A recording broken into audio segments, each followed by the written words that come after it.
il n'aura ni repos, ni jour, ni nuit. Si quelqu'un adore même l'image, s'il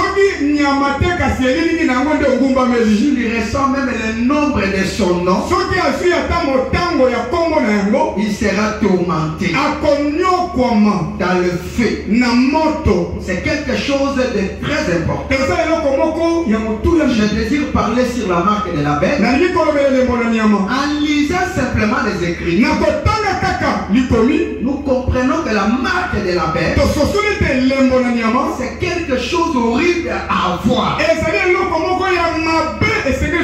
Parce que si vous la recevez, la Bible dit, vous n'aurez pas de repos, ni jour, ni nuit.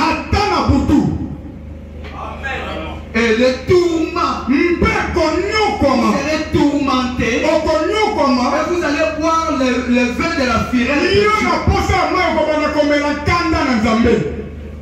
Donc c'est quelque chose très mauvais à recevoir. Si vous la recevez, j'ai un homme de tourment. Frère Branham me dit, dans la marque de la bête, du 15:7-56, paragraphe 8, Branham me dit ceci. Bien, ce sujet est important. Que nous l'abordons certainement. Ça suscite une grande controverse. Il y a des pour et des contre. Et moi, personnellement, je pense que c'est une portion importante, capitale de l'Écriture. Afin que toutes les Écritures doivent être enseignées. Et nous ne devons rien laisser à côté. Dieu a parlé dans les Écritures de la marque de la bête et comment elle apparaîtra dans les derniers jours.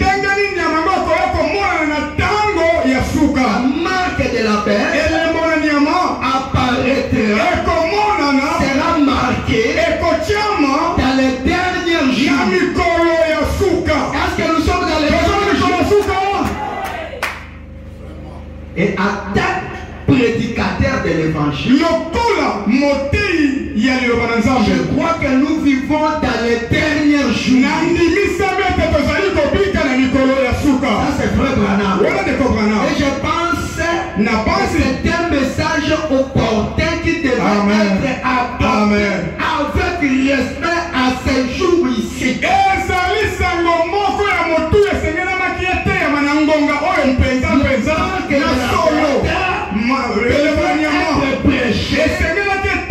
À ces jours ici, parce que c'est à ces jours ici que les gens recevront le marque de la bête et ils seront tourmentés au siècle du siècle. Accepte beaucoup d'idées aux gens concernant le message vital envoyé de Dieu. Qui avertit l'église. Il y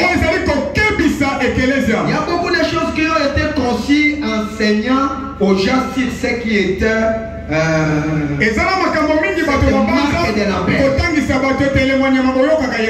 évidemment, comme pour toutes les Écritures,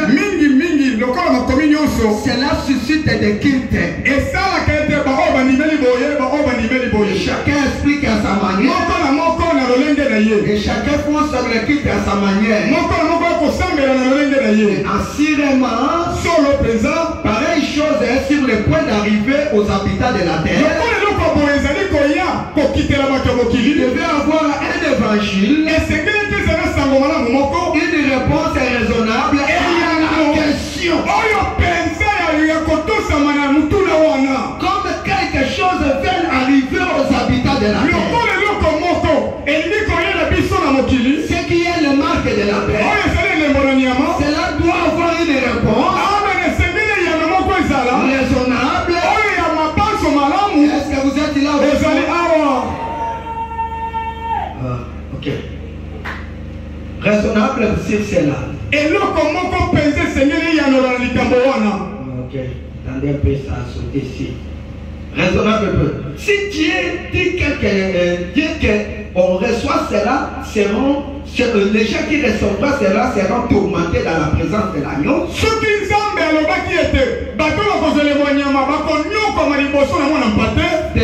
Devant les anges, dans le feu et dans le souffle. Et une châtiment éternel en perpétuité. Cette grande marque, il est indispensable pour nous d'avoir conception de ce que c'est là.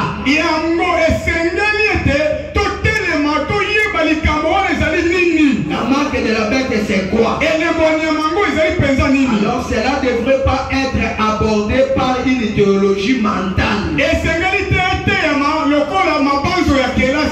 devrait être abordé avec les Écritures. Les Écritures doivent se concorder. Nous savons que lire la Bible, vous ne lisez pas comme vous le lirez un journal. En effet, la sagesse du Saint-Esprit, c'est de cacher beaucoup de choses aux yeux des saints. Intelligents, et les révéler aux enfants qui Dieu veut que quelqu'un ait soif, de telle sorte qu'il amène à l'écart, qu'il le fait asseoir et lui dit: voici mon enfant. C'est ça. Le monde ne comprend pas ça. Vous comprenez? Est-ce que vous voyez? Amen. Amen. Comme le Branham a dit que ça doit se concorder avec les Écritures, aujourd'hui nous allons dans les Écritures. Ça ne peut pas être enseigné d'une manière théologique. Quelles que soient toutes les Écritures qui ont été données par l'inspiration, doivent aussi être interprétées par l'inspiration. Les Écritures doivent donc concorder. Est-ce que vous êtes là avec moi? Je suis dans la quoi? Est-ce que le savoir c'est moi? C'est à quel âge cela peut avoir? Comment est-ce que tu peux l'avoir sans le savoir? Je suis dans le sceau de Dieu. 14, 5, 54. 14, 5, 54. 65. Et puis nous sommes arrivés à découvrir pour ces jours ici. La Bible avait prédit qu'il viendra un temps où les hommes recevront une marque de la paix. Il viendra un temps où les gens recevront une marque, la marque de la paix. Chaque fois qu'une petite chose parcourt le pays, tout le monde dit c'est ça la marque de la paix. Comme on avait parlé, les gens recevront la marque. Maintenant, comme les gens ne le savent pas, s'ils voient quelque chose, c'est ça la marque de la paix. S'ils voient un mouvement, c'est ça la marque de la paix. Chacun explique la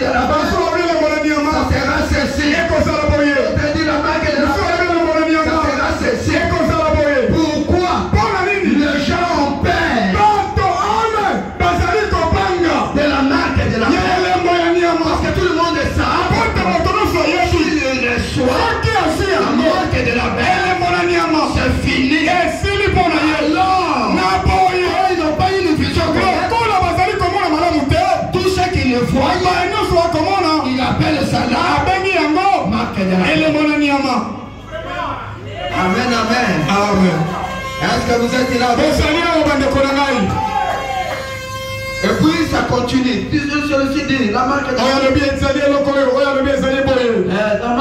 bête. Frère Branham me dit, je suis dans 67. Il dit, remarquez bien.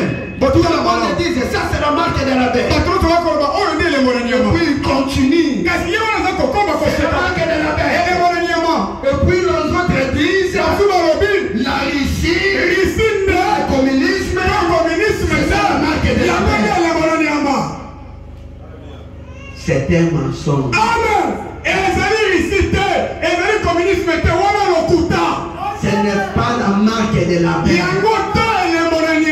La Bible montre que la marque de la bête, ne sera pas un grand mouvement anti-religieux. La marque de la bête, ça ne sera pas un mouvement anti-religieux.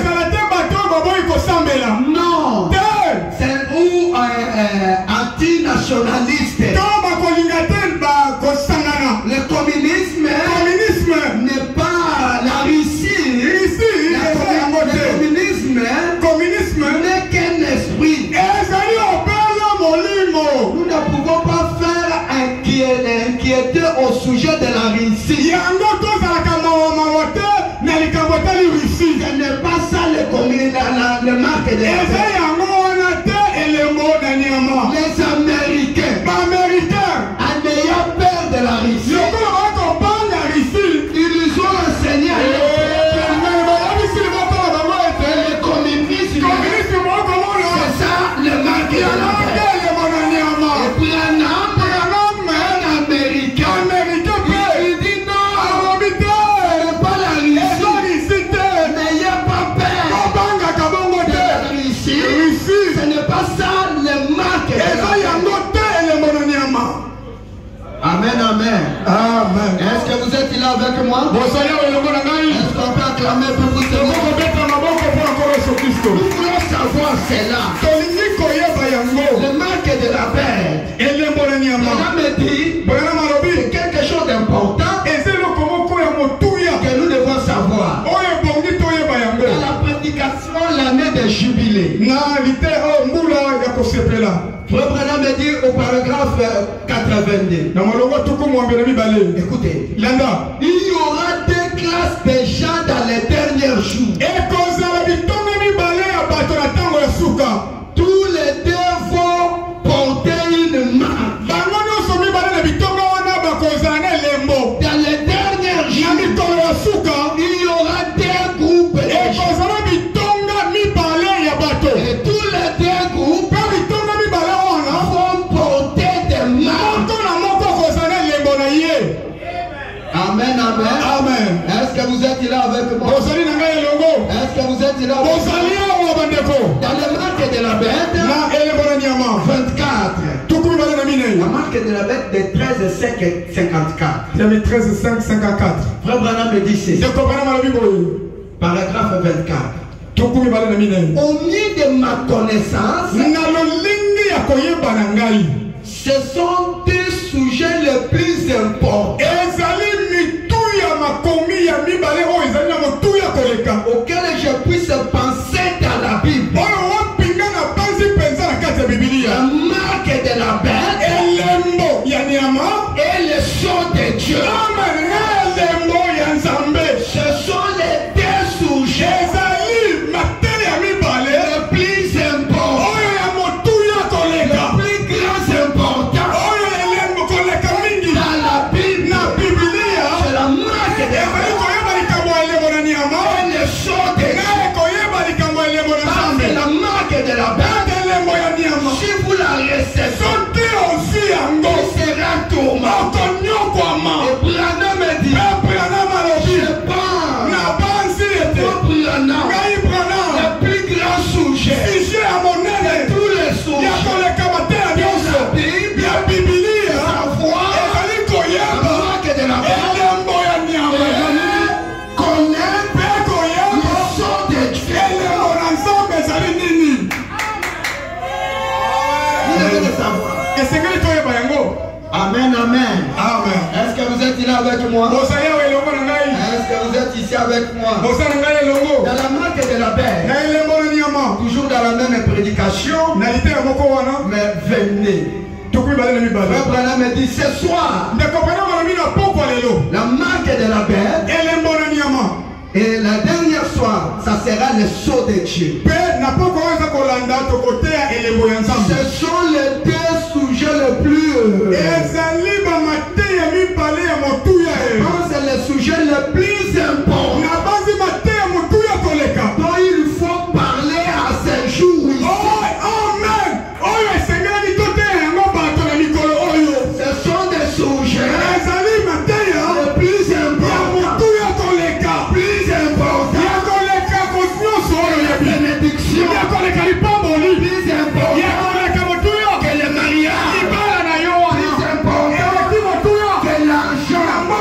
Plus important que tous les sujets. Amen. Amen, amen. Amen. Est-ce que vous êtes là avec moi? Est-ce que quelqu'un peut dire alléluia? Est-ce que quelqu'un peut dire amen? Écoutez, frère Branham, que nous pouvons prêcher à ce jour aussi. Quand je crois vraiment que nous vivons au temps où Dieu est à la quête à vie de jugement. Amen.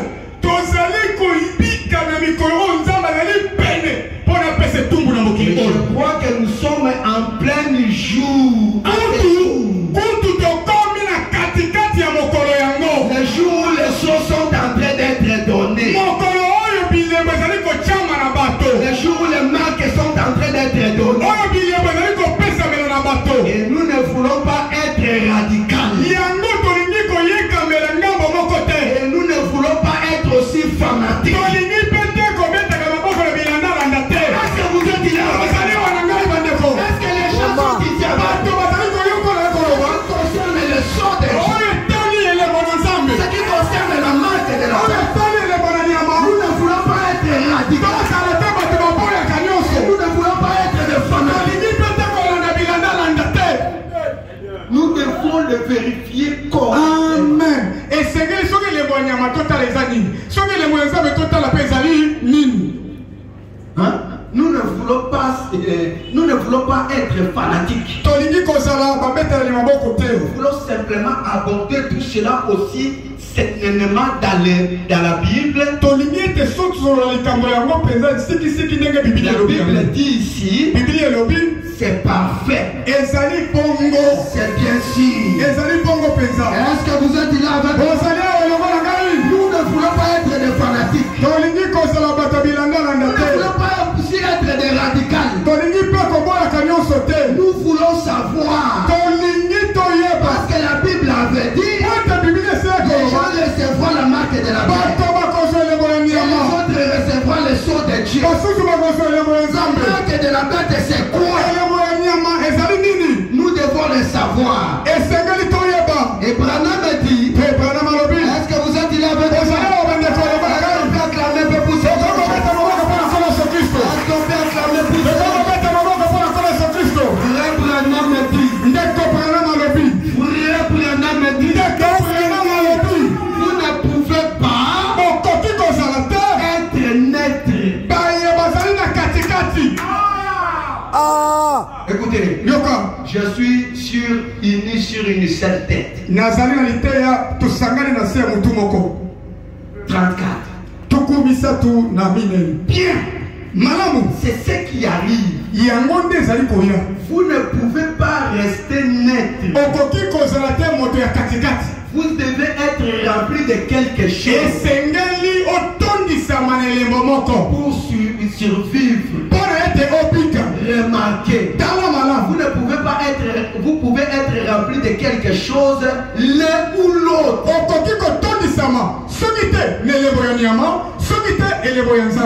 Vous dites, frère Branham, je suis quelqu'un un peu indécis. Non, vous ne l'êtes pas. La Bible dit clairement que tout ce qui n'est pas scellé d'ici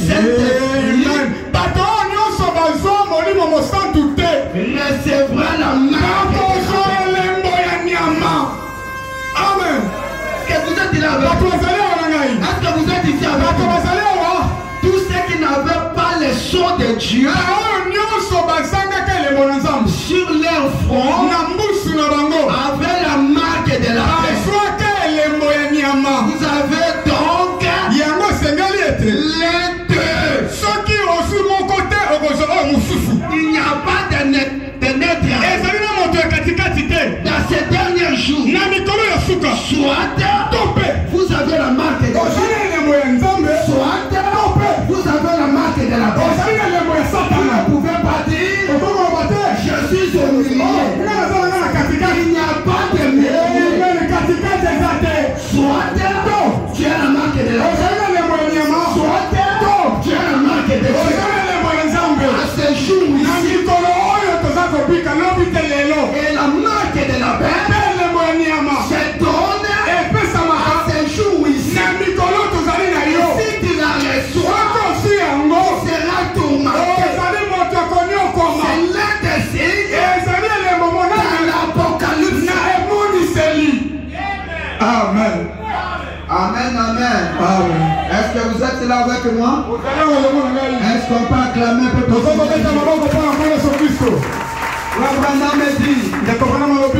j'aimerais examiner cela de tout mes peu pour voir. Où sommes-nous?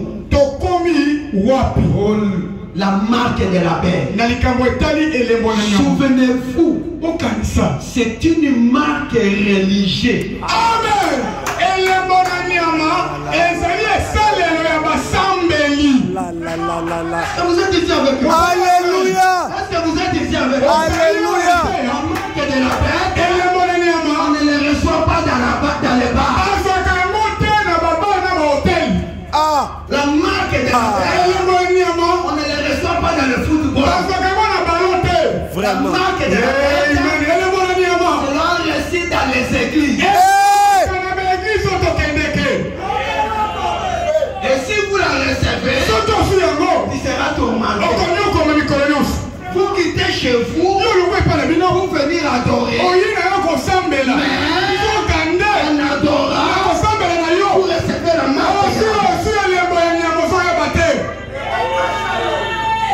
C'est une marque religieuse. Est-ce que vous êtes là avec moi? Avancez, avancez. On peut acclamer un peu pour Seigneur.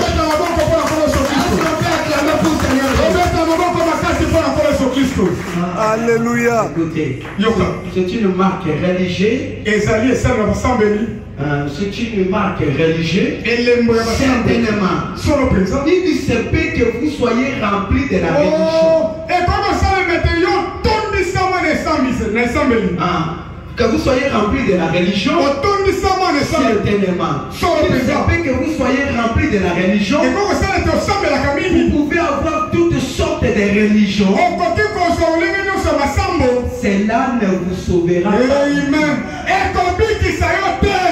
Vous pouvez être un peu fanatique. Très religieux. Si vous le voulez. Et vous pouvez être quelqu'un qui dit je ne touche pas. Je n'écoute pas. Je ne manipule pas. Je ne vis pas de cela. Cela n'a rien à voir avec le Saint-Esprit. Vous pouvez être quelqu'un trop fanatique. On dit frère Branham dit alléluia. Vous pouvez être un homme qui ne vole pas, qui ne touche pas, qui ne croit pas, qui ne trompe pas. Cela n'a rien à voir comme le sceau de Dieu. Il y a des gens qui étaient bien indiqués. Amen. Depuis bien indiqué. Ils ne volent pas. Ils ne trompent pas. Ils ne mentent pas. Et ils n'aiment pas les choses de Dieu. Amen, amen. Est-ce qu'on peut continuer?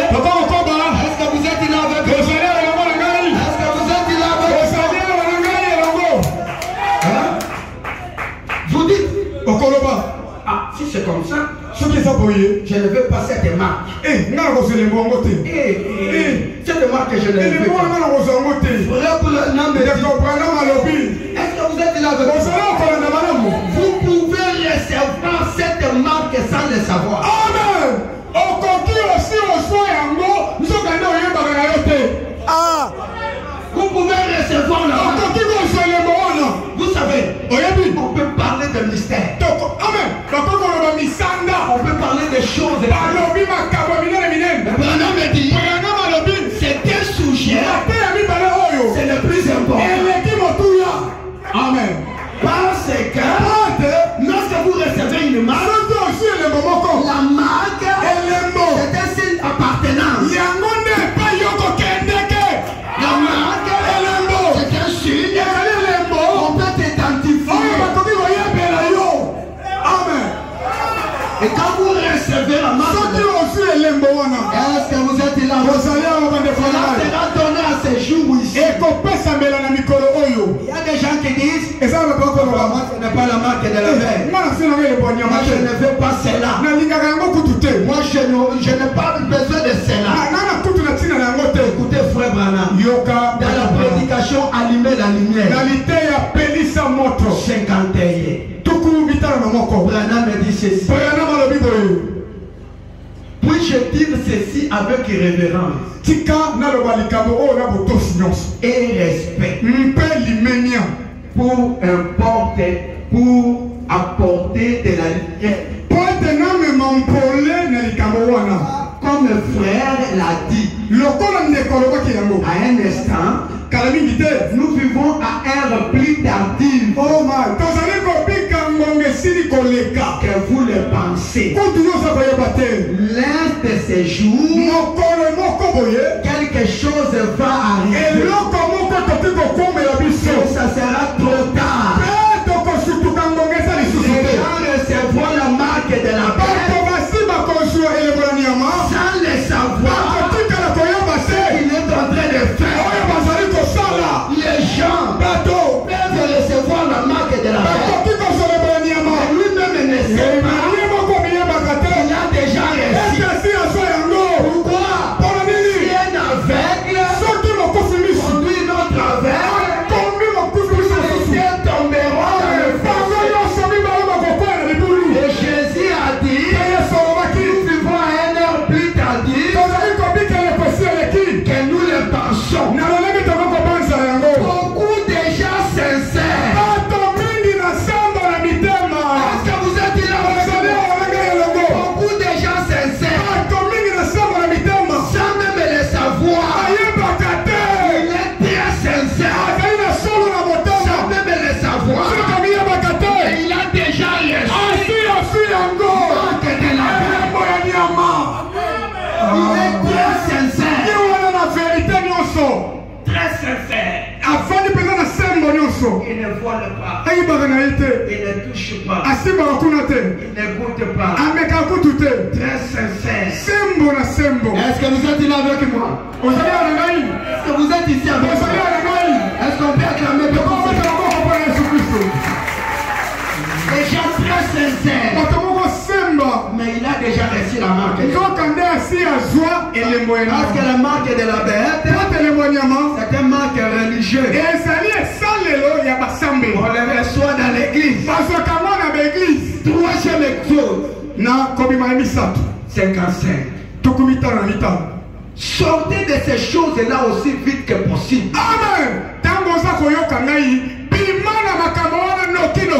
Sinon, vous attraperez la marque de la paix sans vous rendre compte.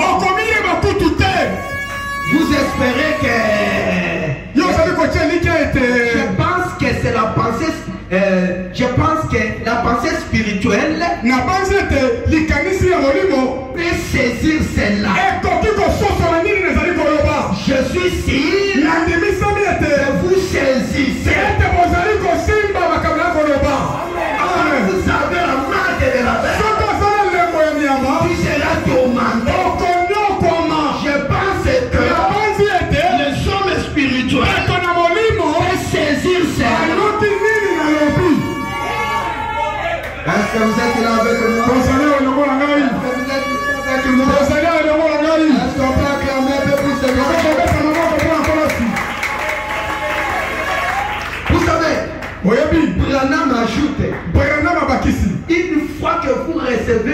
marque de la bête. La marque de la bête, on ne les reçoit pas dans les bars, ni dans les maisons des femmes buttes. On les reçoit dans la religion. Bougez un peu ton ami qui lui reste. La marque de la bête, on ne les reçoit pas au bar. Pas dans les maisons des femmes buttes. On les reçoit à la religion.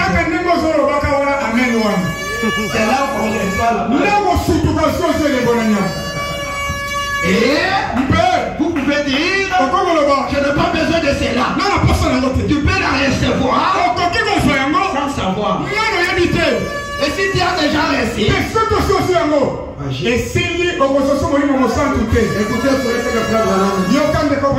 est-ce que quelqu'un peut acclamer? Est-ce que quelqu'un peut acclamer pour ses énergies?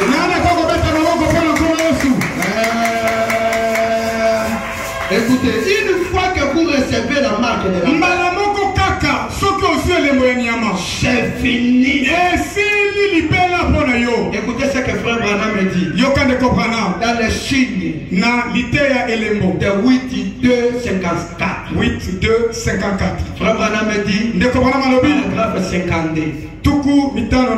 Cela établit la différence entre les croyants et les incroyants. Amen.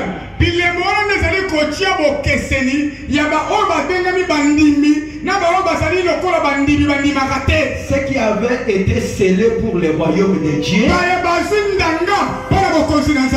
ce qui portait la marque de la bête. Tous ceux qui portent la marque de la bête ne peuvent pas recevoir le son de Dieu. Quand tu reçois la marque de la bête, la marque de la bête est mauvaise. N'est-ce pas, c'est très mauvais. Si vous recevez la marque de la bête, tu ne recevras plus jamais le sceau de Dieu. Mais on les reçoit à l'église. Dans la religion. Pas dans les bars. Est-ce que je peux avancer? Est-ce que quelqu'un peut me dire que tu peux avancer?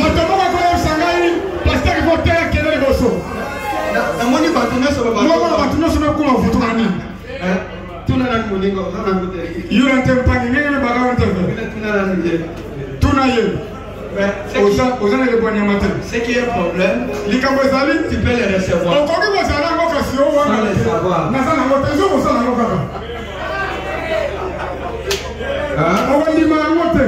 Et on les reçoit à ce jour ici. Nous sommes en pleine nade. Et ça, on les reçoit à l'église. Frère Branham me dit, est-ce que vous êtes ici avec nous? Dans les 7 âges de l'église, 127. C'est la prédication. Je ne cherche pas à vous faire plaisanter. Amen. J'essaie de vous faire comprendre ceci. Frère, vous verrez si vous la recevez la marque de la bête ou vous ne l'avez pas, ou vous l'avez trouvé.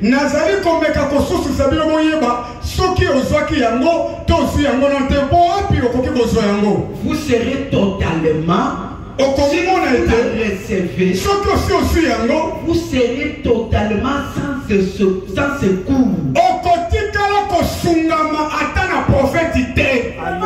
Sans espoir.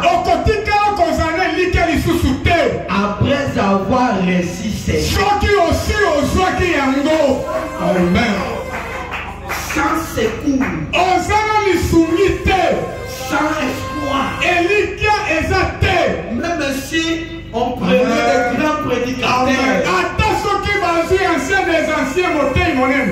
Comme pasteur Safari. Petit prédicateur. L'autre est à ses côtés, l'autre. Il met des baffes. Tu es sans secours.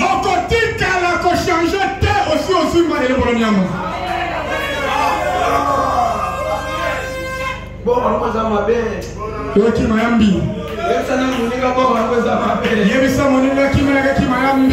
mais ce qui est bien mauvais, on les reçoit dans la haine.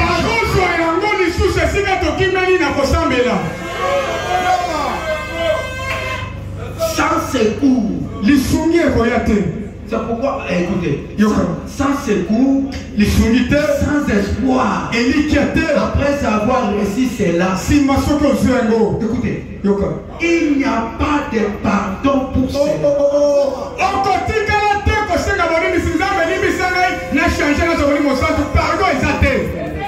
Il n'y a plus de pardon. Sans secours, sans espoir. D'abord,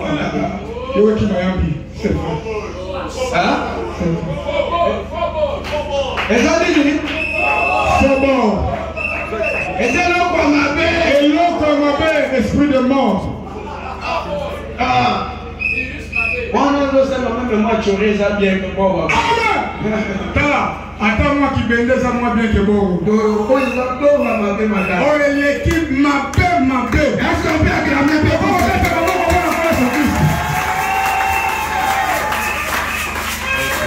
c'est vrai. Vous pouvez pratiquement la recevoir dans un clé d'œil. Papa c'est fini. Et si la continue, et tu peux continuer là. C'est fini. Sans secours. Sans espoir. Sans retour. Sans espoir. Je suis dans la marque de la paix. 13:54. Écoutez, frère Branham. 44. On ne peut pas recevoir la marque de la bête et ensuite adorer Christ. Amen.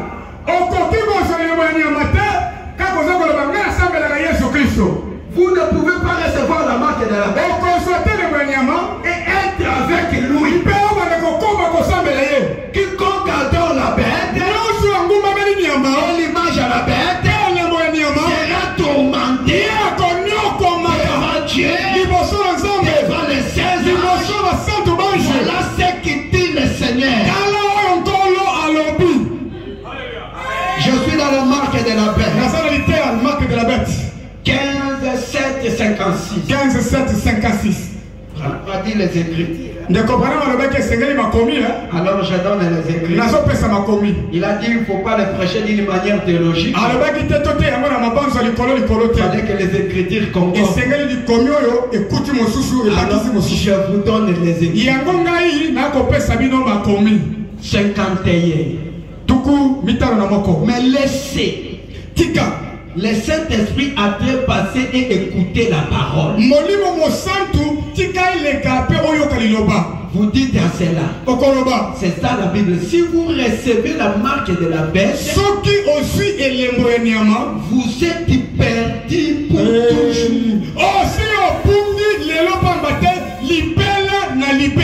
Si vous recevez la marque de la bête, vous êtes perdu pour toujours. Si vous recevez les autres, vous êtes scellés pour toujours. C'est les deux esprits qui sont à l'œuvre.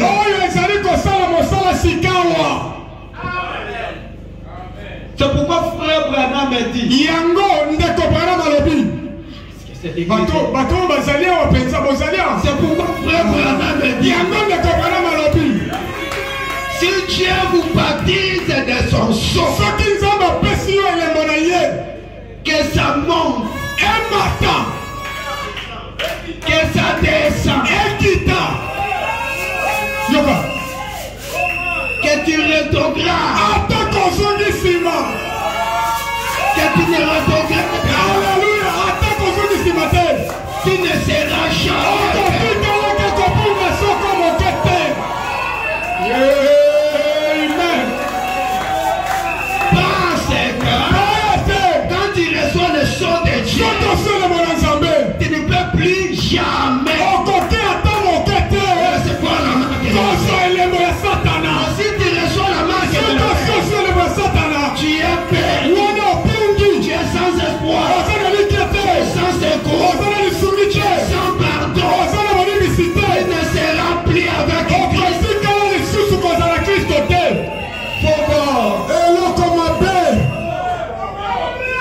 Amen, amen. Amen. Est-ce que vous êtes là avec moi? Est-ce que vous êtes ici avec moi? Lisons un peu dans la Bible pour savoir cela. Lisons Apocalypse 13. Apocalypse zominamisatu. Lisons Apocalypse 13. Apocalypse 13. Je ne veux pas vraiment vous prendre beaucoup de temps. Lisons Apocalypse 13. 13. Et puis je vis monter de la terre une bête qui avait deux corps semblable à un agneau. Branham me dit c'est l'Amérique qui parlait comme un dragon. Elle exerçait l'autorité de la première bête qui était Rome. À sa présence, elle faisait que la terre et ses habitants adorent la première bête. Le cire mortel avait été guéri. Elle opérait de grandes prodiges. Même jusqu'à faire descendre du feu du ciel en vue des gens. Elle séduisait les habitants de la terre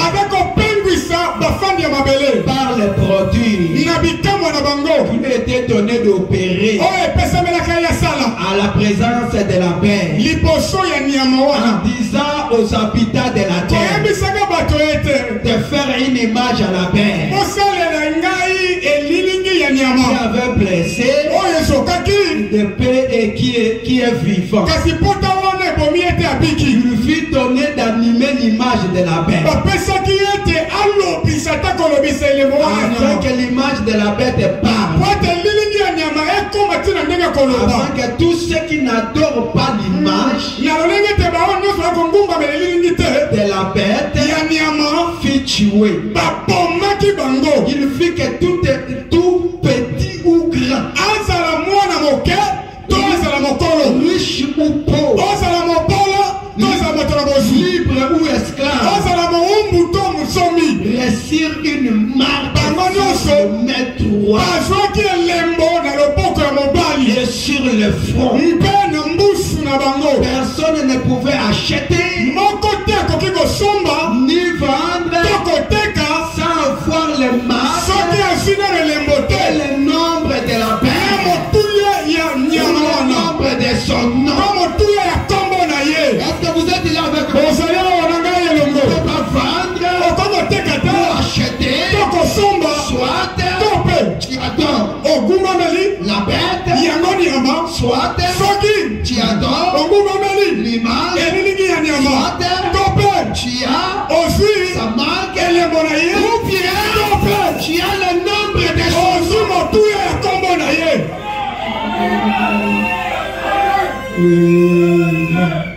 Est-ce que vous êtes là avec moi? C'est-à-dire, si vous fouillez la bête, amen, tu tombes dans l'image. Je sais que les gens parleront sur l'image. Tu tombes sur l'image. Confédération des églises. Si tu fouilles la confédération des églises, tu peux recevoir la marque. La marque. Si tu fouilles la marque, tu peux avoir le nombre de choses. Donc, il vous poursuit Il dit qu'on le mette, Satan a sali qu'on l'andela bino. Il dit tu as fui la. Eh bien, le colo kima kinyama. Qui est Rome? Et ça dit Rome, amen. Qui est catholique? Et ça dit catholique, amen. Vous tombez à son image. Au quoi il est dit yango? Là où les églises étaient dans. Et si quelqu'un se sangana. Pour faire image à l'église. Pour n'avoir pas missa et que les catholiques n'ont pas de soucis. C'est-à-dire l'écuménisme. Et dit qu'on va kosangisa ba mangomba. Si vous fouillez l'écuménisme. Soki o piki o kimi kuna. Tu peux recevoir une image. O koki ko so lembo. Et Branham me dit. Branham alobi. La marque est lembo. Et les recevoir même ici. O koki ko so ngo atende ngo kotala nga boyo. Même ici. Kasi kona koloba. Parce que si on ne les reçoit pas ici, c'est-à-dire tout le monde qui sort ici sera sauvé. Et si tout le monde ne sera pas sauvé, Branham me dit, soit il a l'air,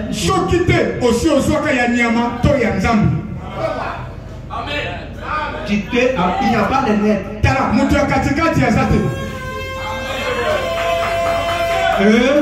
Nayebi te soko landi.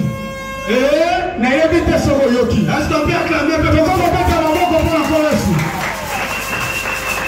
Faites-moi avancer. Est-ce que vous êtes là avec moi? Écoutez, Landa, petit ou grand, osala mwana moke, osala mukolo, libre ou esclave, ongana maumbu, ongana nsomi. Tout le monde reçoit cette marque. Ou soit la marque de Dieu, ou soit la marque du diable. Frère Branham me dit ceci. Les gens disent, c'est que ça serait une grande tatouage. Branham me dit non.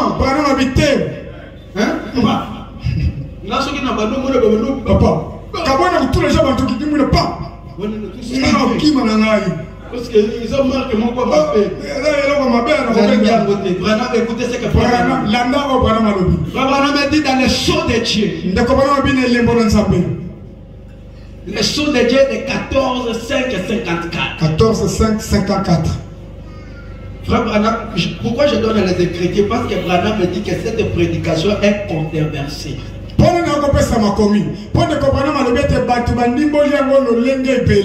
Alors, nous devons écouter Frère Branham. 107. Les deux marques sont spirituelles. Amen. Ma bilebomi pale wana ezali na nzoto tesa na molimo. Bato na ebite so bazalia. Joseph. Wapi pasteur Joseph? Est-ce que les gens sont ici? Est-ce que les gens sont ici? C'est des marques sont spirituelles. Et ça na molimo.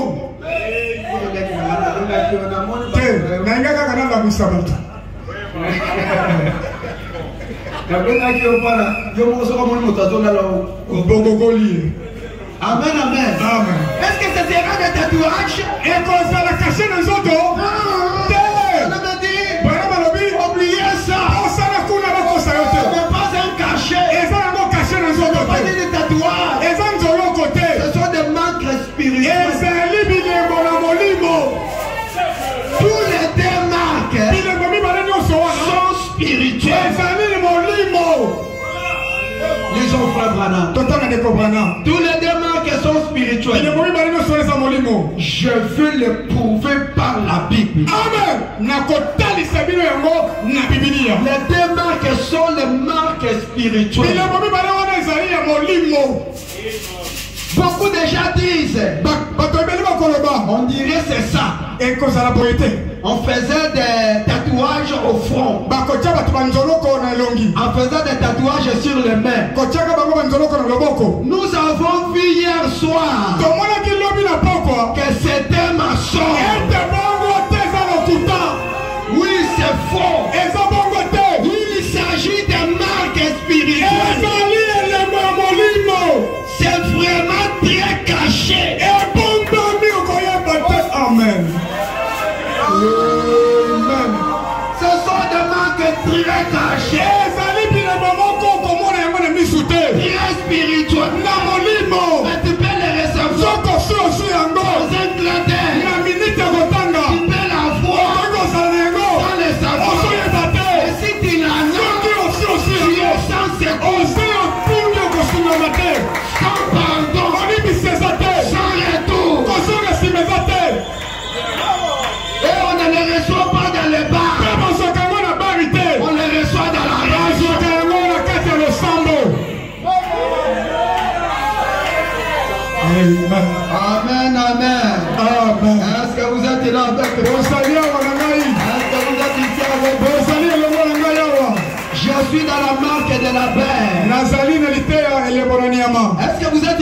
suivez-moi.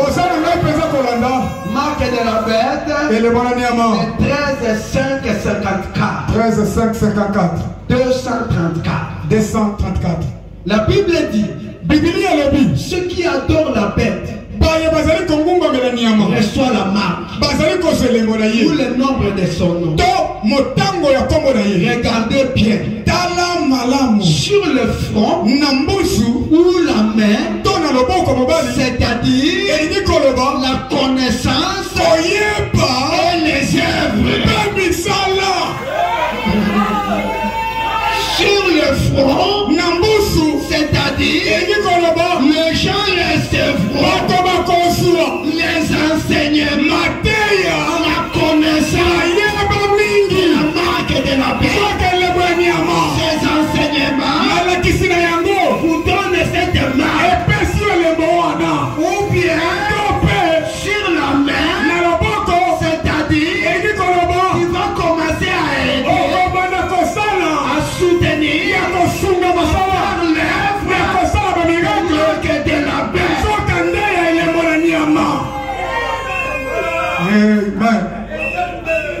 Amen, amen. Amen, amen. Amen. Est-ce qu'on peut acclamer pour le Ça ne sera pas des tatouages. Ça ne sera pas des cachets. C'est une marque spirituelle. Tu peux la recevoir par connaissance.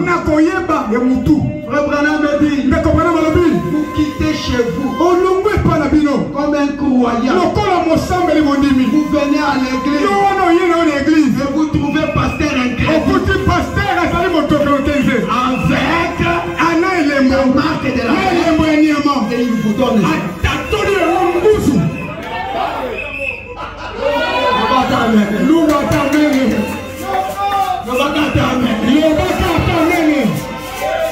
Vous quittez. C'est pourquoi faites attention dans l'église de vous entrer. Amen. Il y a une écriture, frère Branham dit, vous devez savoir l'origine de votre religion. Amen. Est-ce que je peux prêcher? Je veux savoir l'origine de votre pasteur.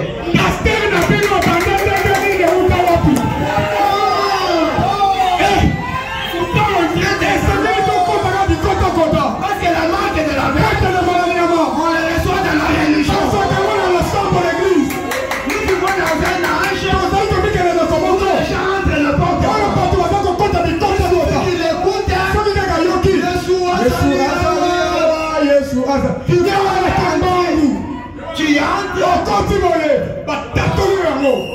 Et si vous restez sans pardon, sans secours. Amen. Amen. On peut me donner le message. Amen. Attends un message à vous. Vous devez connaître votre pasteur. Son origine.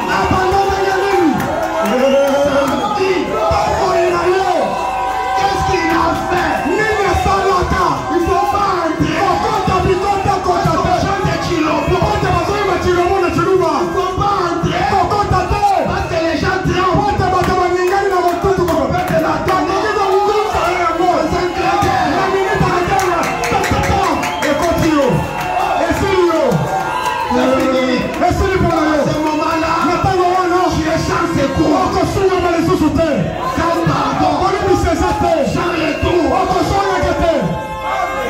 Tu as traversé la ligne.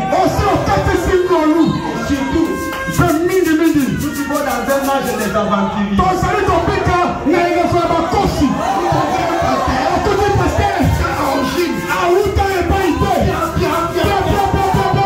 devenu pasteur.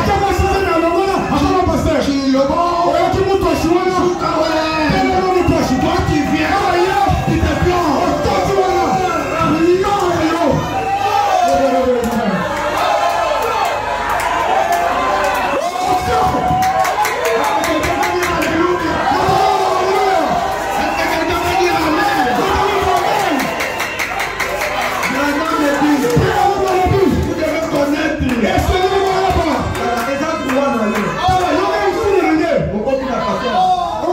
pasteur. Pourquoi tu n'as pas pasteur ça? Pourquoi tu n'as pas ça? Papa, on a dit quoi? Mpaka, yango yo bandaka ndenge. Pasteur de Mazara. Pasteur nanga nani? Nani tomona na yeye. Nani tomona na yeye. Toyebi ete pa. Toyebi ete pa ni. Asa kana yo tu. Yango na yo boye boye. Boli boye zo ando. Boli boye zo api.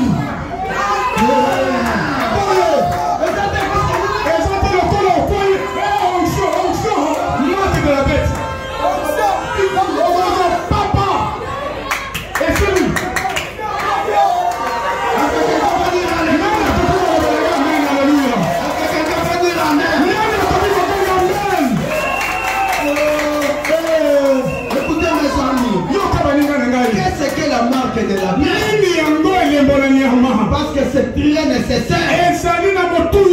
Qu'est-ce que la marque de la paix? Nous voulons savoir cela. La marque de la paix. Celui-ci c'est mon fils. Amen. S'il veut parler, il dira mon père c'est ça. Le prédicateur va sauter sur lui. Omuzika na moto. Yobe azo sauter. Asote. Yobe. Est-ce que vous jouez quoi? Aza mutepa biso. On va recevoir bon. On congèle les baba pende. Yowana chilo. Yowana. Chilo. On va changer tout sous terre. On continue à tomber dans les sous-soutés. Vous savez. Boyebi. Laissez-moi descendre. Tikana qui t'a manqué.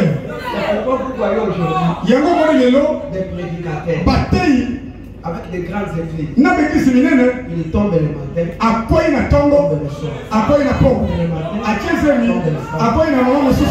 À Ibi? À Baki? À quoi il a tongo? À quoi ça dit ça? Toi tu es là derrière. Yo, ça va on est au fond du ciment. Tu es là. Au fond là. On va se voir.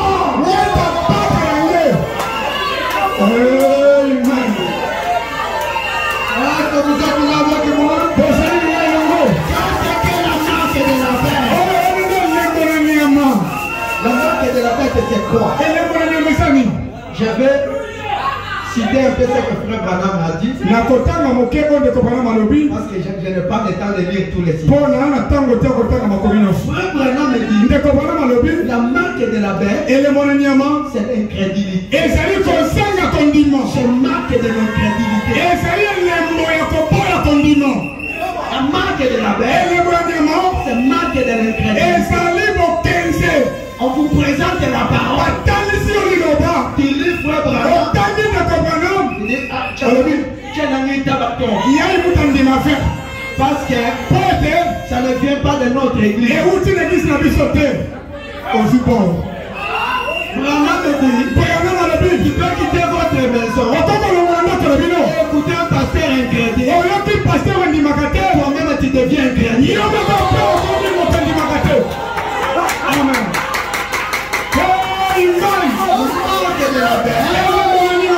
C'est marque de l'incrédulité. Incrédulité vis-à-vis de la parole. Vis-à-vis du message. Si quelqu'un dit on a biso. On a biso to mondimaka 7 tonnerres.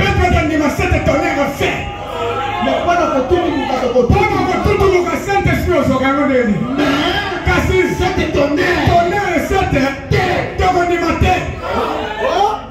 On va nous tendre les frères.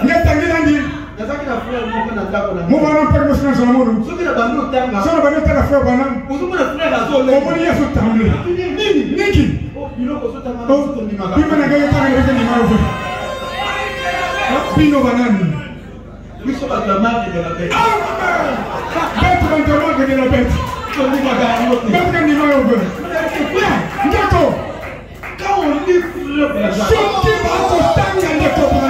si tu sens ton cœur n'est pas content, viens en hôtel. C'est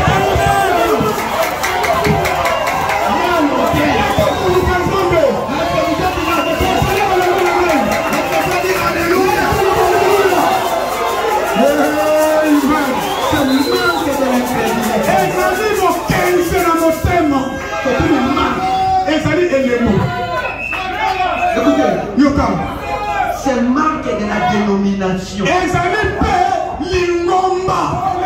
Elembo ya lingomba. Donc quand vous recevez la masse, que tu veux ou pas, tu seras dans un système de domination.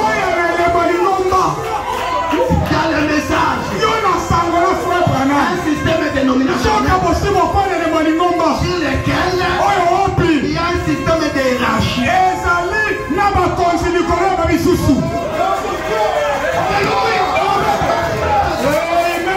Un système de hiérarchie.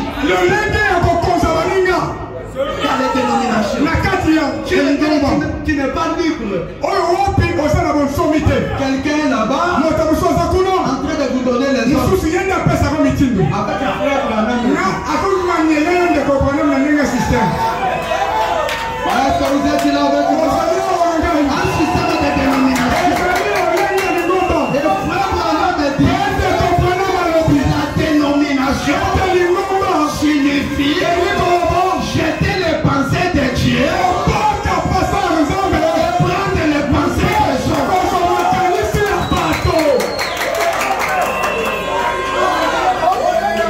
Est-ce que je peux avancer?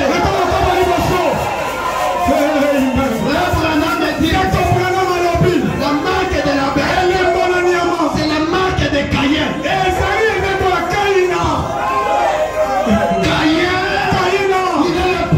à recevoir la marque. C'est la marque des impolis.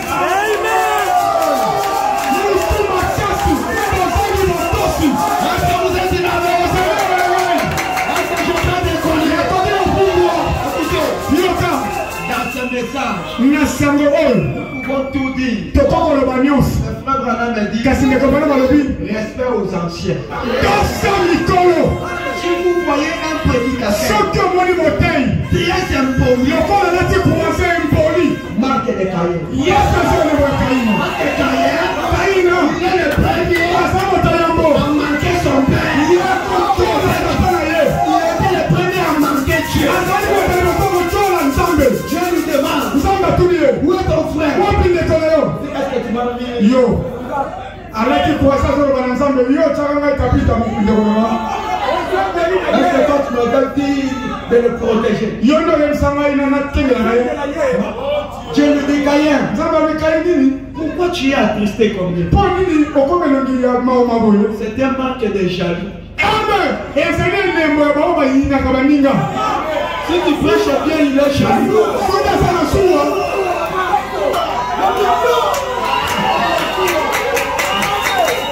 Si tu prêches bien, il est jaloux. Yo taïsi ya yini na suwa. Si tu fais une petite église, il est jaloux. Osali ma kisa ya kitoko ya yini na suwa. Si tu as quelque chose, il est jaloux. Osali ma mutuka ya sali na suwa. Si vous voyez quelqu'un a beaucoup de jalousie, c'est le manque de... S'il est jaloux, il est impoli. Il est plein de la haine. Pas là-bas. Est-ce que vous êtes là? Amen. Est-ce que vous êtes là avec moi? Est-ce que vous êtes là avec moi?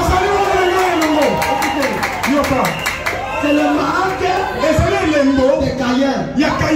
Caïn c'est un homme très impoli. Branham me dit la marque de la bête, c'est la marque d'Ésaü. Les gens qui vendent les droits des restes, ils vendent la parole à cause de l'argent. Ils jettent les messages. Vous savez, une grande église. Ils jettent les messages. Ils brisent la parole. Avec l'idée d'avoir une grande église. La Bible dit à quoi servira-t-il à un homme? Le gagnant c'est mort.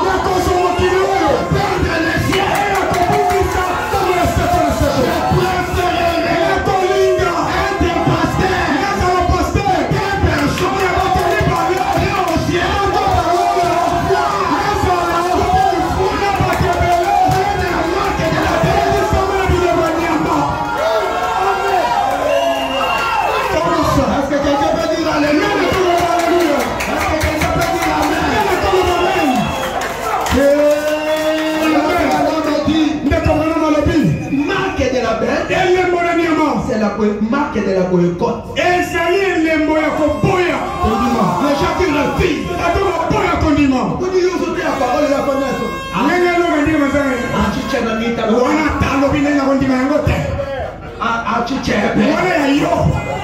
Quand tu es en train de lire le frère, si vous voyez un homme, un prédicateur, dans les bancs, quelqu'un est en train de prêcher, lui là-bas derrière, en train de bouder, il a un esprit, c'est la marque de la paix.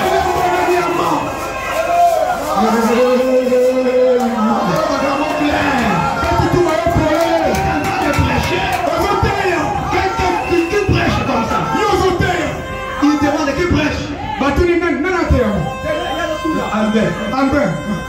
Alors, on va français, mais là, on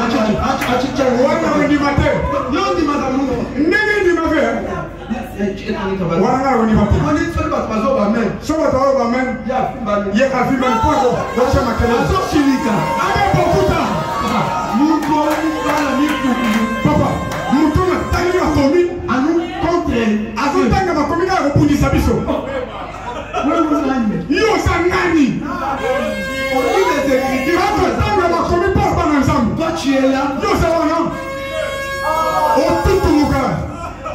Amen, amen. Est-ce que vous êtes là? C'est marque de la boycott.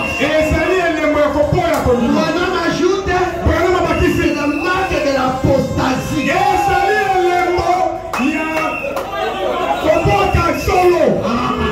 Marque de l'apostasie. Vous refusez la parole. Même si vous le lisez, il ne va pas croire. C'est ça la marque de la paix. Que je continue. Que je continue à citer. C'est marque de l'apostasie. Ça c'est la marque de la bête. C'est la marque du diable. C'est la marque de l'antichrist. C'est-à-dire, l'antichrist veut dire active parole.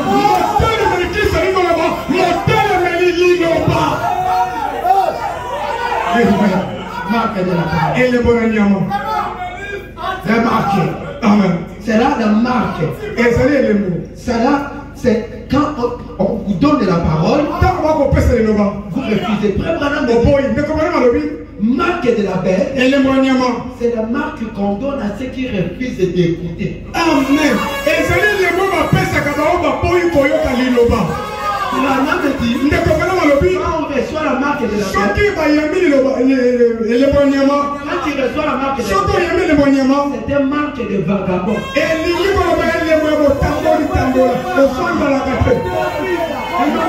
Qui n'est pas bien assis. Il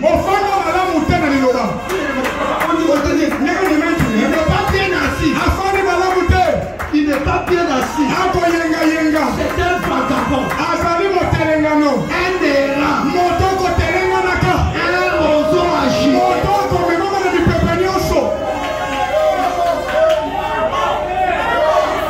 Amen. Est-ce qu'on peut acclamer?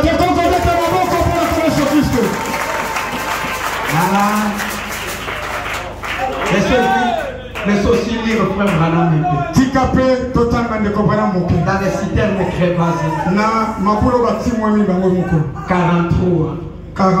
Branham dit, il y aura simplement deux catégories déjà sur la terre. Amen. Ceux qui auront le sceau de Dieu et ceux qui auront la marque de la bête. C'est seulement deux catégories de gens. Vous devez avoir l'un ou l'autre. Il n'y a que deux catégories.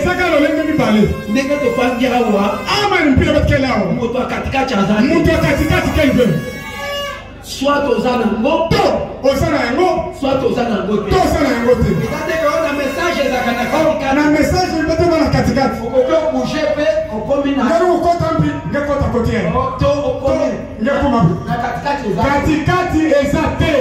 Soit aux anango. Tozana eloko wana. Soit aux anangote. Tozana eloko wana te. Soit aux anangote. Soit ozana ngote. Aux anango ya nzambe. Wana ozana ya nzambe. Soit aux anango ya nzambe. Kayena ya nzambe fe. Aux anango. Yega na bo.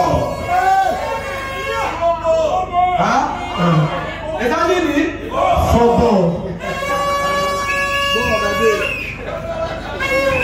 Écoutez, Abraham dit ceci. Il y a deux catégories de gens. Vous devez avoir l'un ou l'autre. Ça sera une apostasie. C'est-à-dire marque de la religion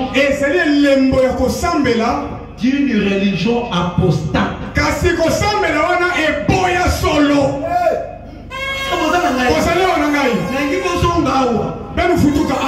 C'est une marque de la religion.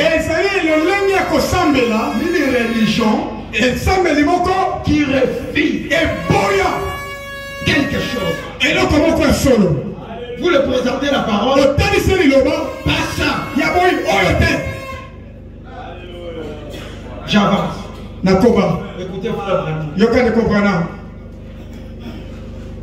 Sceau de Dieu. 87. Rappelez-vous. Nous avons Sceau de Dieu de 14, 5, 54. 14, 5, 54. Je désire qu'on puisse lire ensemble. Rappelez-vous. J'ai dit 87. Nous avons vu que sans doute que la marque de la bête c'est marque de l'apostasie. C'est-à-dire, Branham explique, c'est-à-dire un membre de l'église qui s'accroche à l'église plutôt que de marcher dans la lumière. L'apostasie signifie un membre de l'église, un membre de ce message. Il est dans le message, mais il ne veut pas marcher dans la lumière. Lui, il aime marcher dans leur système. Quel système qu'ils ont eu? Mais ce qui est la parole, il refuse.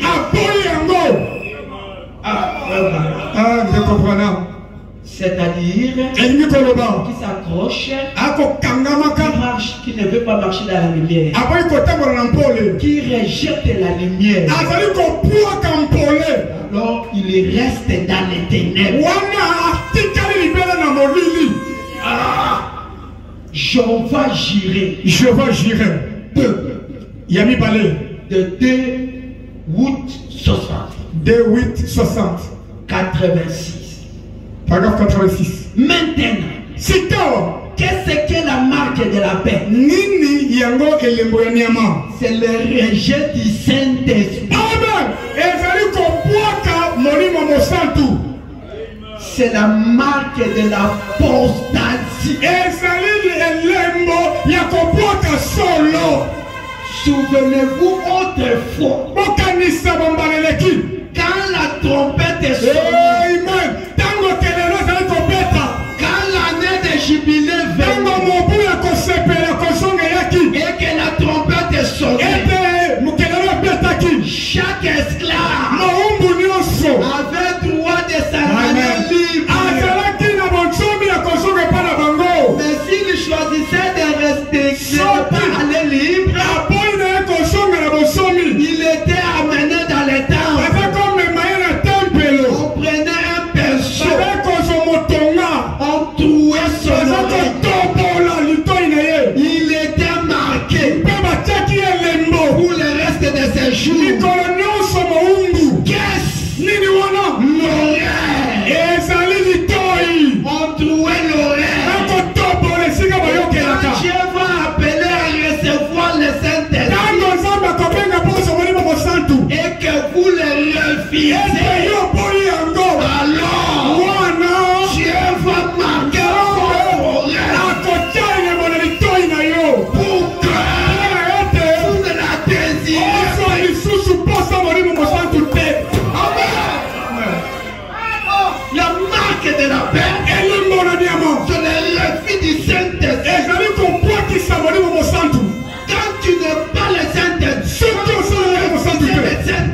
parler. Pas dans les bars. C'est dans les temples. On va t'enseigner. Les enseignements. Et te trouver pour que tu n'en pousses plus.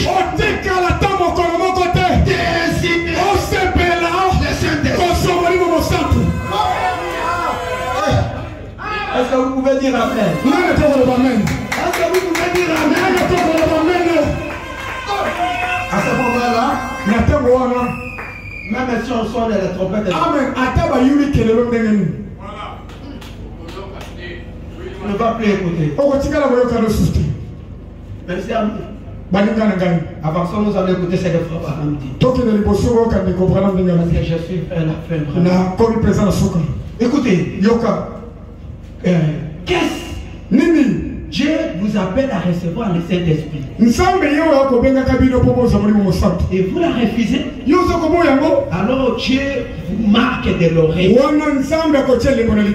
sorte que vous ne désirerez plus jamais essayer de le faire. Vous voyez, c'est ça la marque de l'apostasie. Il dit dans la Bible, c'est dans ces derniers jours, il y aura deux catégories de gens. L'un aura la marque de Dieu et le sceau de Dieu, et l'autre la marque de Dieu. C'est bien ce soir, vous pouvez porter l'un de ces marques. Il y a question de mettre sur l'estrade. Je vais aborder cela. Je suis dans les 5 injonctions. 94. La marque de l'Antichrist, c'est rejeter le Saint-Esprit. Quand vous rejetez le Saint-Esprit, c'est la marque de l'Antichrist.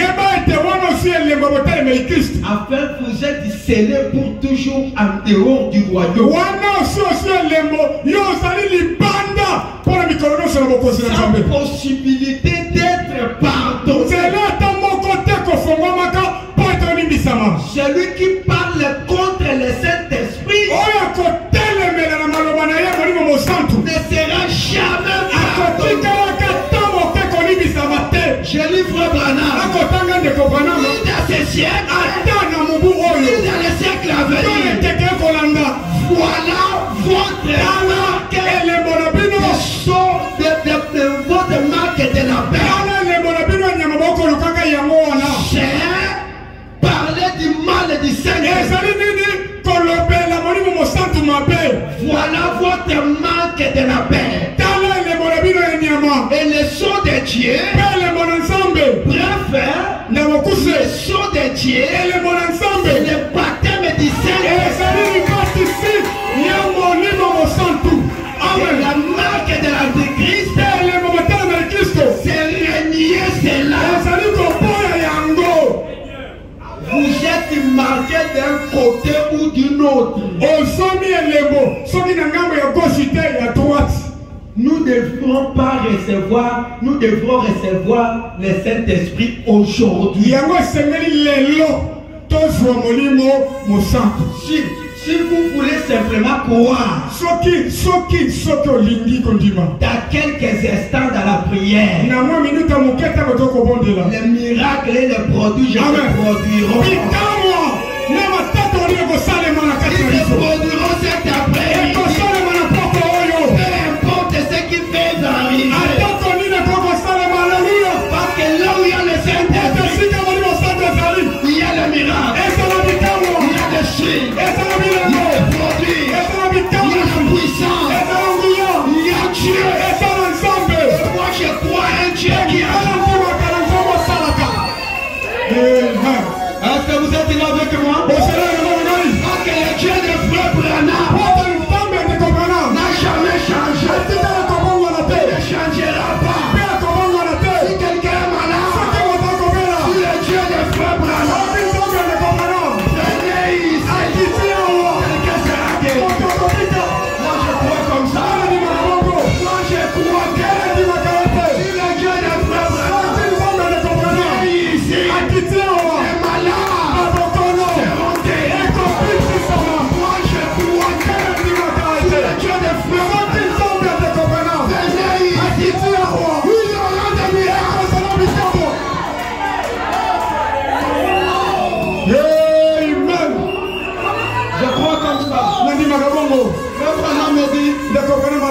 Écoutez-moi, je vais terminer.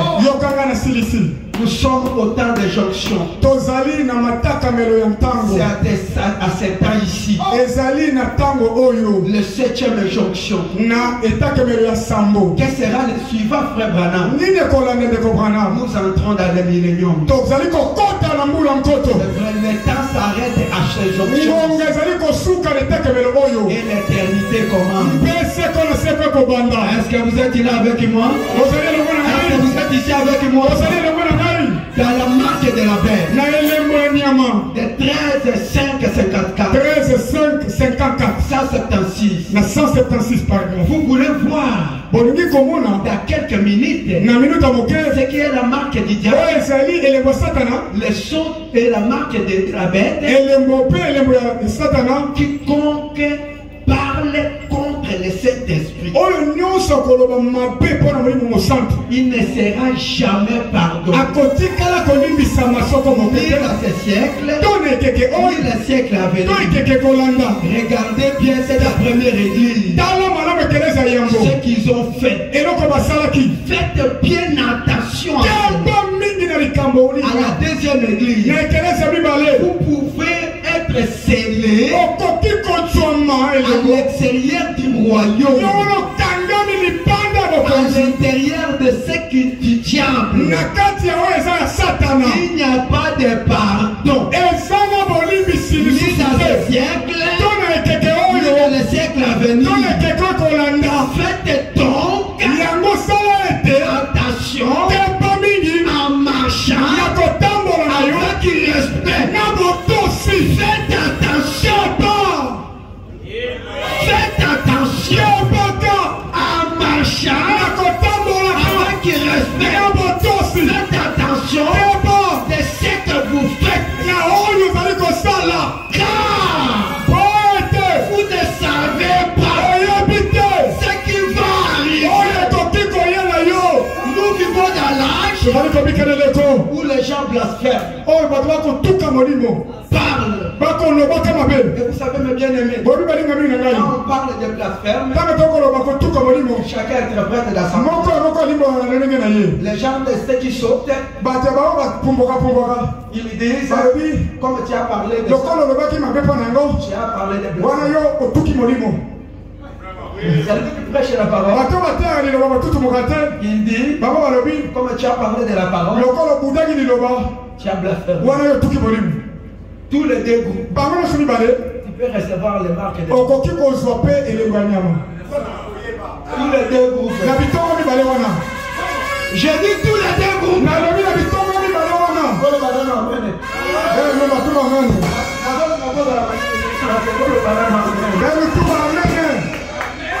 Est-ce qu'on peut dire amen?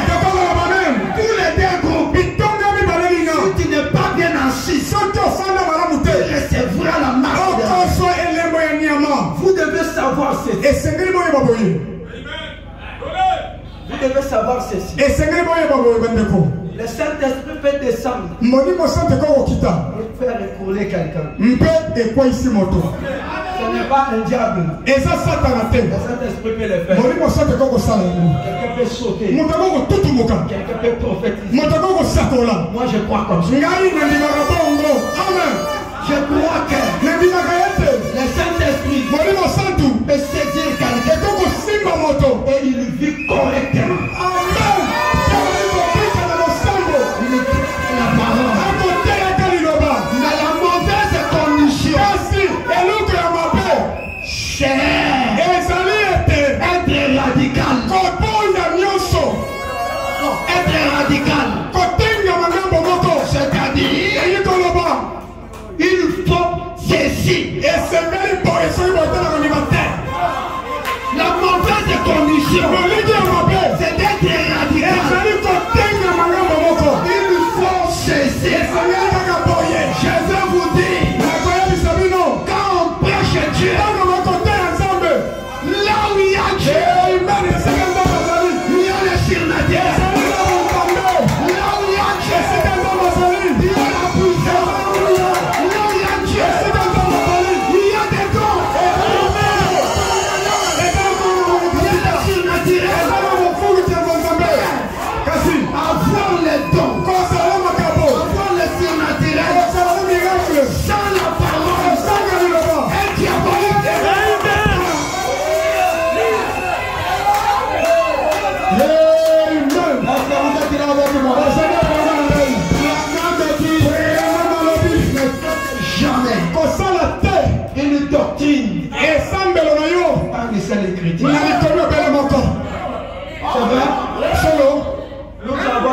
jour, frère Malam dit.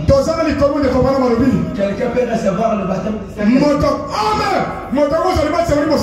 Sans s'associer. C'est une écriture. Ne faites pas cela une doctrine.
Satana. Ayebi kabokozwa biso bende kote ayebi achaka mitambu soki na ngambo azangi biso akangela biso koto. Yango il peut vous pousser dans la parole akoko tindi kona liloba et vous ravir tous les surnaturels. Apotoli yo banguya nyonso bonzambe. Tu es là ozawana sans surnaturel. Ata eloko moko eninganaka te epa na yo. Et quand il voit que commence à bouger, lui vient, il a il exagère. Il peut nous faire manger même des caca. Il peut vous donner des choses. Tout ça c'est le diable.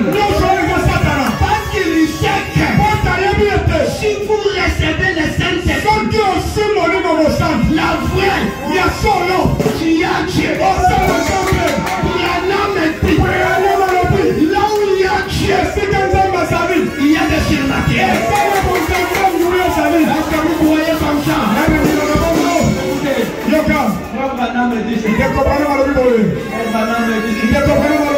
Même si quelqu'un ne désire pas les miracles. Amen. Si tu prêches la parole, la paix, les gens seront bien. Les gens seront bien.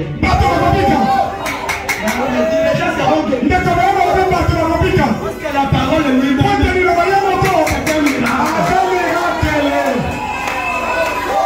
C'est un miracle. Ce matin, quelqu'un croit, il verra la gloire de Dieu. Je crois comme ça. Même les femmes peuvent avoir des enfants. Même les gens qui n'ont pas l'argent. Est-ce que vous êtes là avec ça? Crois comme ça. Si je prêchais dans mon église, j'ai appelé quelqu'un. Mon frère, viens ici. Je vais te donner l'argent. Tout le monde me regarde. Viens. Viens ici. Je dis à Pasteur Moïse. Merci Pasteur Moïse. Donnez-lui l'argent. Le pasteur lui-même ne comprend pas. Je dis Pasteur. Je sens l'onction. Donne-lui l'argent. Le pasteur a dit. Écoutez la prière du pasteur. Je parle de ce témoignage de son pasteur. Je lui donne de l'argent. Après un mois. Incroyable, mes frères. Oui. Nzambe ya sola azali na message. Nzambe ya keleka na sabuya. Problème na biso ezali nde tozo comprendre. Bikamala tukale ne betike bakisa fe. Nzambe apesa biso makambo ya makasi. Nzambe apesa biso mato ya monene makasi. Ntango na wana pasteur alibazo te alobeme. Ntango mema pasteur abengeli ngo metwe si c'était dans les radios à Kinshasa. Soki ezalaki na Kinshasa boye. Les gens devaient comprendre la puissance de Dieu.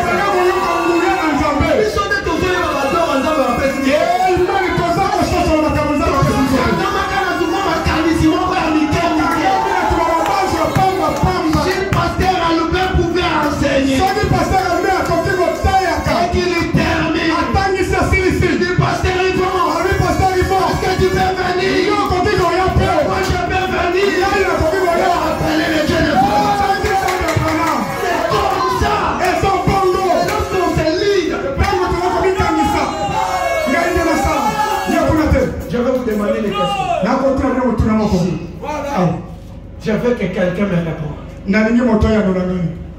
Qui ne veut pas du Saint-Esprit ici? Qu'il élève la main. Vous voyez?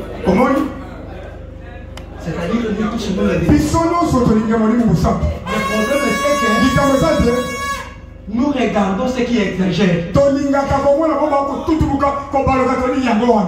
Non, nous les regardons. Et nous leur donnons le Saint-Esprit.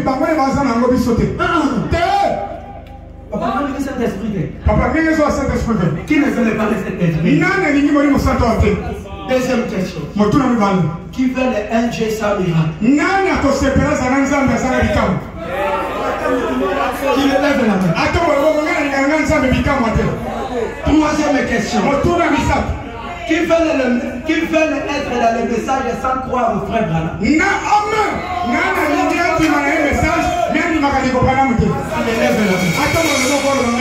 Vous voyez le message, Sango, la puissance, le Saint-Esprit, c'est pour nous. Est-ce que vous le croyez? Est-ce que vous le croyez? Maintenant, ne recevez pas la marque de la paix. La marque de la paix, c'est rejeter la parole. La marque de la paix, c'est rejeter la marque de la paix, c'est boycotter la vérité. Reste au milieu. Après 40 ans, nous avons commencé à prêcher après Pasteur Albert. Après 40 ans, nous ne pouvons pas être radicaux. Branham me dit, quand j'étais enfant, je parlais comme un enfant. Quand je deviens adulte, je vérifie les études. Je prends ce qui est vrai. Il y a une écriture. Branham me dit, c'est le temps des sauves qui paient.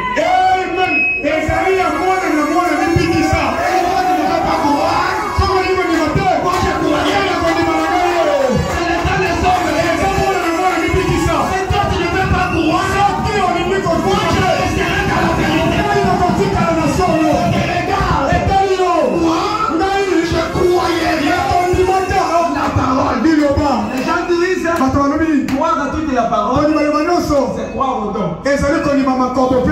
Non, non. Croire à toutes les paroles, c'est croire le message. Ceux qui croient le message, tout est à l'intérieur. Croire toute la parole, croire au message. Croire le message, tout est à l'intérieur. Le miracle est à l'intérieur. La bénédiction est à l'intérieur. Le Saint-Esprit est à l'intérieur. Le salut est à l'intérieur. La protection est à l'intérieur. Est-ce que vous êtes là bonjour? Dieu vous bénisse.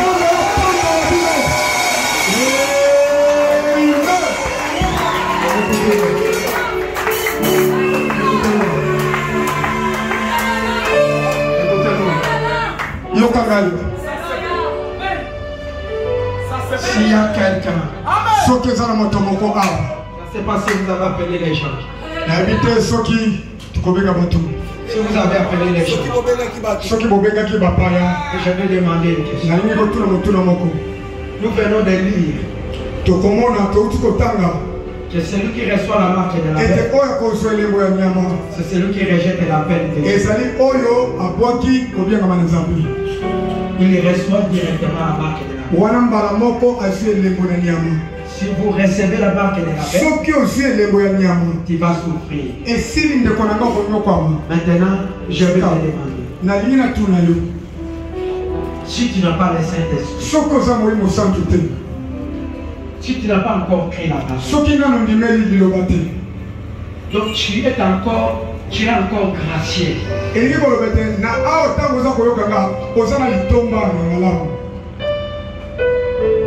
Qui veulent croire à la parole, échappé. Pour être akima. Marque de la paix. C'est lui qui n'a jamais été baptisé. Oyo atikala kozwana no batemite. Qui peut dire akoki koloba pourquoi je peux aller en enfer? Pour nini na kende lifelu.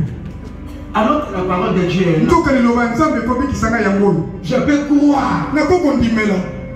Si quelqu'un est là, soki moto azawana, je veux que tu élèves la main. Na lingiete otobolo loboko loba ngai na ndimeli na zo baptême. Si quelqu'un est là, c'est lui qui veut aller au ciel. Oyo alingia kende lola. Balobe ezate ya sauf qui veut. Awa bobetu ba mwana mipikisa. Soki okoyi na botika pe parce que ça problème là. Soko boyi na problème na yo. Eza likambo ebo moyi na yo ndeko. Qui veut recevoir le baptême? Nani alingi kozwa libatisi? Pour être sauvé. Moi je ne veux pas vous abaisser la tête. Je veux que vous défiez le diable. Amen. Et que tu t'élèves. Si tu ne veux pas, allez bien en enfer.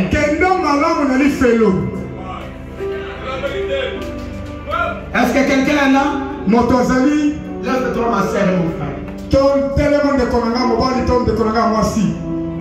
vais demander encore une autre question. Qui sont déjà dans le message? Qui élèvent leur main. Ceux qui sont déjà dans le message. Ceux qui croient le message des frères.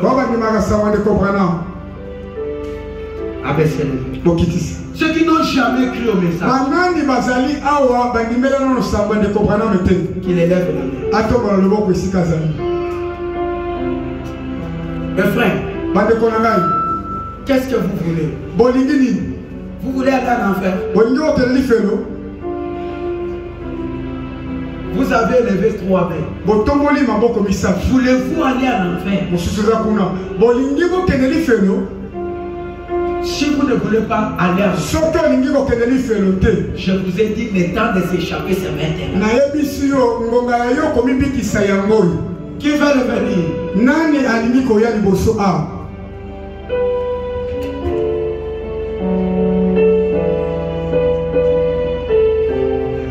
Qui veut le venir? Nani alingi koya liboso pona zoli batisi na mani. Merci.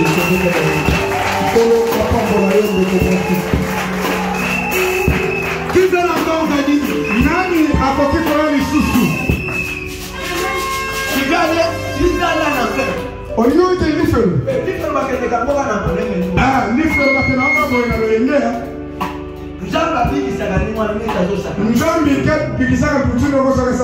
vous croyez que pasteur Joseph, pasteur Joseph,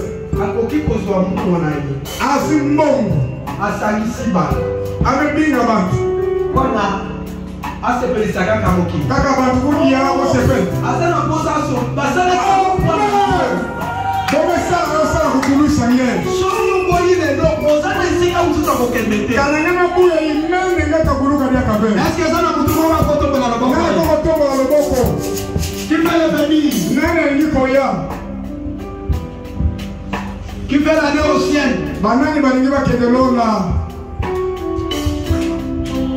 Je vais demander une question. Je veux que tout le monde ne répond pas et lève la main. Qui veut aller au ciel?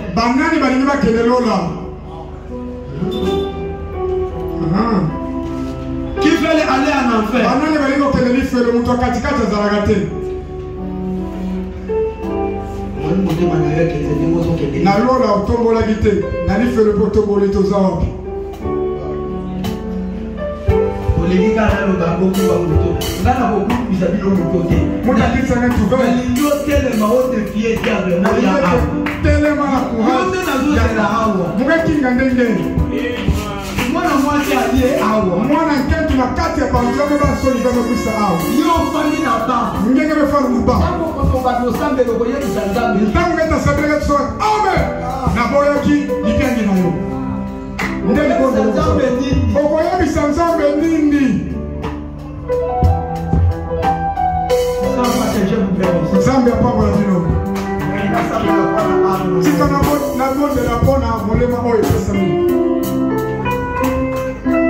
Parce que frère Branham me dit, un âme ne peut 10 000 mondes.